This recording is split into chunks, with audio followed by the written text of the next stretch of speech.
Avtomobil İsrafilovun villası fantastik qiymətə satışa çıxarılıb.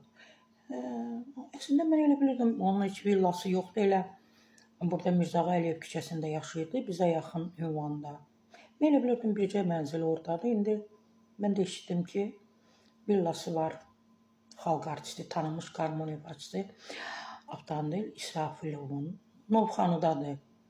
Novxanı qəsəbəsində yerləşir bağ evi, artıq satışa çıxarılıb. 20 sot torpağın sahəsində yerləşən villanın ümumi sahəsi 650 kvadrat metrdir, maşallah. 10 otaqdan ibarət olan bağ evinin satış qiyməti 1 milyon 150 min manat olaraq müəyyənləşdirilib. Bağ evinin hazırda kimə məxsus olduğunu və hansı səbəbdən satıldığı haqqında məlumat verilmir. Kim satırsa Allah xeyrin görsün. Nə deyə bilərik? Avtomobil İsrafilov 2023-cü ildə aprel ayında 82 yaşında vəfat edib. Burada əlaqə nömrələri görünür. Humay Körpələr Uşaq Bağçasının əlaqə nömrələridir.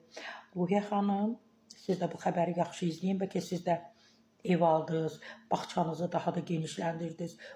Humay Körpələr Evi Uşaq Bağçasını və əlaqə nömrələri var və analara deyirəm ki, bu uşaq evi, Körpələr Evi Uşaq Bağçası 7/24 işləyir, yəni gecə-gündüz çalışır və bura güvənə bilərsiniz, müraciət edə bilərsiniz. Məhz körpələrinizi bura Ruhiyyə xanıma Humay Körpələr Evi Uşaq Bağçasına etibar edə bilərsiniz.